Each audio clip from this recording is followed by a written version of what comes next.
नमस्कार दोस्तों, मैं हूं आपके साथ दीप्ति शर्मा। स्वागत करती हूं आपका मेरे YouTube channel learn with Deepti Sharma में।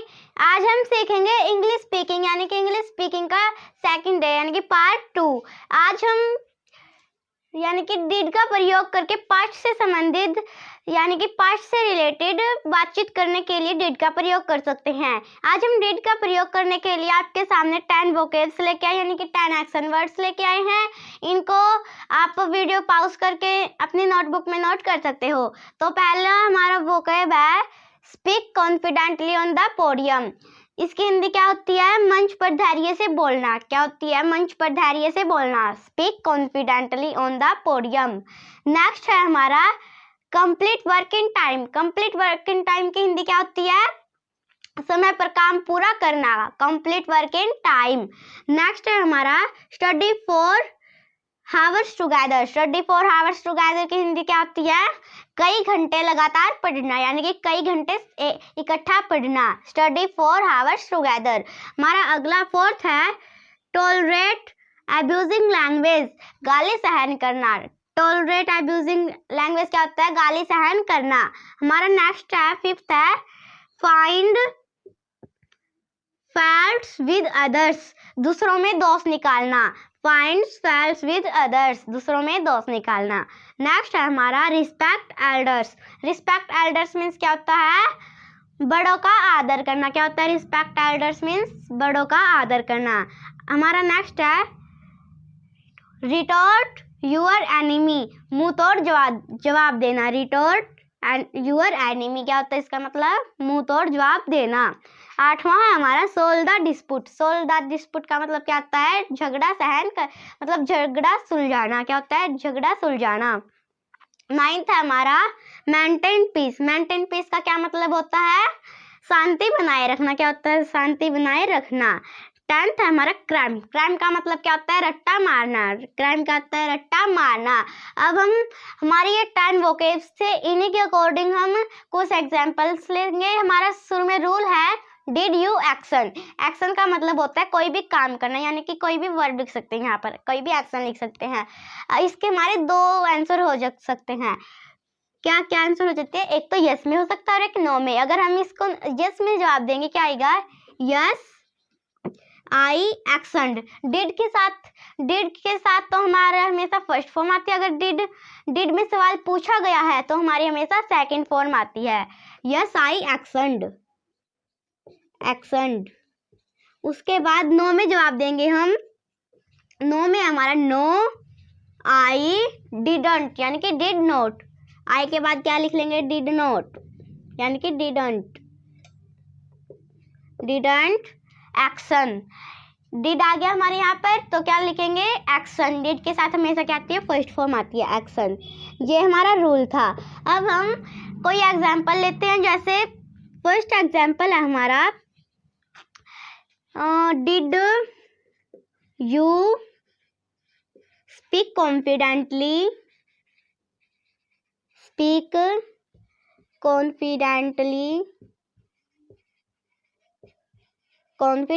On the podium. यानी कि हमने ये वोकेब लिया है कॉन्फिडेंटली ऑन द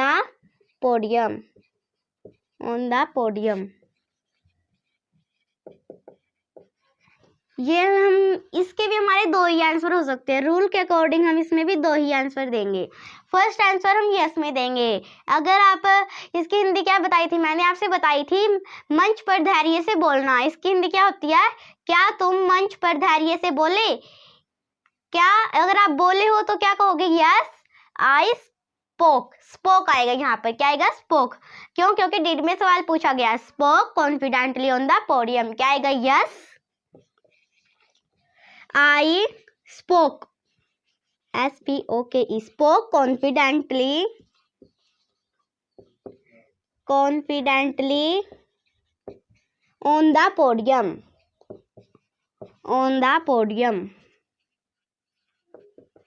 हमने यस में जवाब दिया। यस में क्या आया? Yes I spoke confidently on the podium.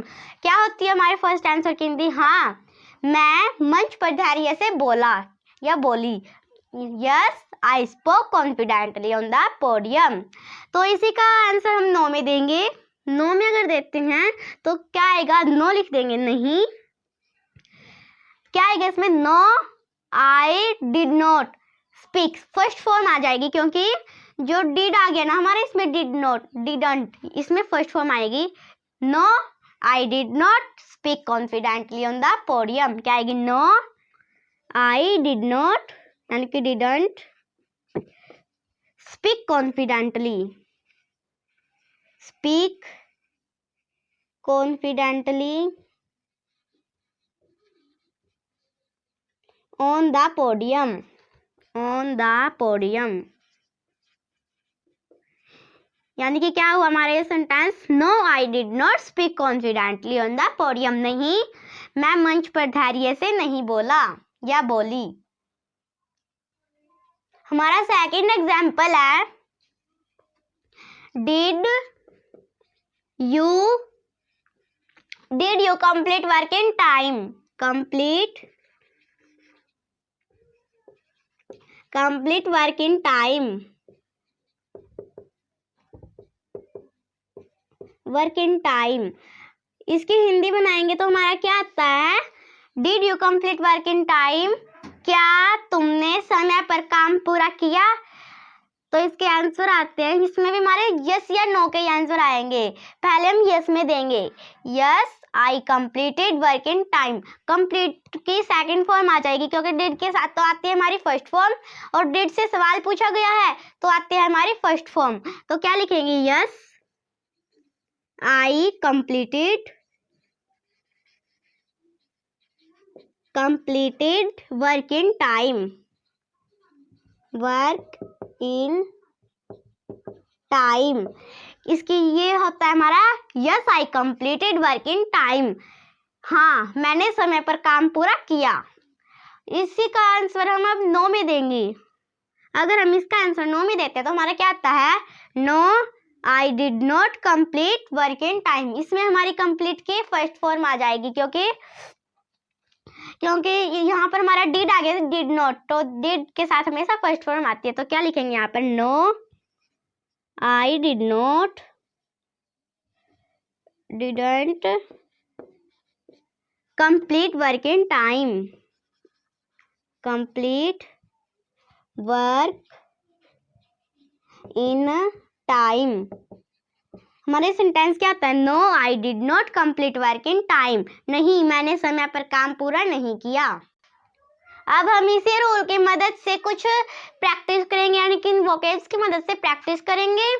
अब हमारा जो ये है डिड यू एक्शन, यू की जगह हम ही भी कर सकते हैं, दे भी कर सकते हैं और कुछ भी कर सकते हैं, आपकी मर्जी से वी भी कर सकते हैं, वैसे कुछ भी। अगर हम यहाँ पर ही करेंगे तो डिड ही एक्शन, मान लो हम इसको ले लेते हैं, सोल्व द डिस्प्यूट, यानी कि did he solve the dispute, क्या उसने झगड़ा सोल्व किया यानी कि झगड़ा सुलझाया। तो इसके क्या आएगा, yes he solved the dispute, solved आएगा क्योंकि सेकंड फॉर्म आएगी, क्योंकि इसमें डिड नहीं आया, डिड के साथ तो फर्स्ट फॉर्म आती है। अगर हम डिड से सवाल पूछा गया तो क्या करेंगे, सेकंड फॉर्म, और इसको नो में जवाब देंगे, कैसे आएगा, no he did not solve the dispute, नहीं उसने झगड़ा सॉल्व नहीं किया।